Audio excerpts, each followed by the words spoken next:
वेद बातमीचा, लढा सत्याचा, निर्भीड पत्रकारितेचा, राजकारणातील महत्त्वाच्या बातम्यांच्या अपडेटसाठी आजच आपल्या यूट्यूब चॅनेलला क्लिक करा आणि रोज अपडेट मिळवण्यासाठी चॅनेल सबस्क्राईब करा. नमस्कार, आपण पाहत आहे वेद बातमीचा. राहुरी तालुक्यात मध्यरात्री 2 बिबट्यांचा हल्ला, 4 शेळ्या जागीच ठार. राहुरी तालुक्यात बिबट्यांचा पुन्हा धुमाकूळ पाहायला मिळाला आहे. उंबरे गावात मध्यरात्री बिबट्यांनी शेतकरी वस्तीवर हल्ला करत 4 शेळ्या ठार केल्याची धक्कादायक घटना घडली आहे. परिसरात भीतीचे वातावरण निर्माण झाले. राहुरी तालुक्याच्या पूर्व भागातील उंबरे येथे शेतकरी लक्ष्मण सोपान क्षीरसागर यांच्या वस्तीवर सोमवारी 2 मार्च रोजी मध्यरात्री 2 ते 3 बिबट्यांनी अचानक हल्ला चढवला.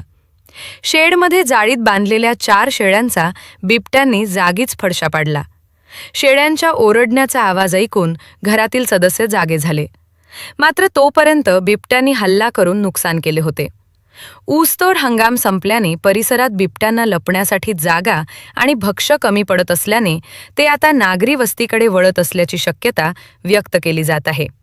घटनेची माहिती मिळताच वनरक्षक BR आडागळे यांनी घटनास्थळी भेट देऊन पंचनामा केला. नागरिकांच्या मागणीनुसार परिसरात लवकरच पिंजरा लावण्यात येणार असल्याचे त्यांनी सांगितले. दरम्यान बिबट्यांच्या वाढत्या हालचालीमुळे उंबरे परिसरात नागरिकांमध्ये भीतीचे वातावरण निर्माण झाले असून वन विभागाने तातडीने उपाययोजना कराव्यात अशी मागणी ग्रामस्थांनी केली आहे. वेद बातमीसाठी जालिंदर ढोकणे, राहुरी.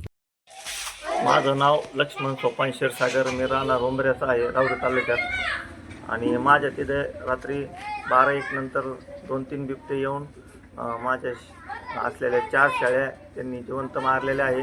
तर वन विभागाने पिंजरा वगैरे लावून त्या बिबट्यांची व्यवस्था करावी अशी वन विभागाला आमची विनंती आहे.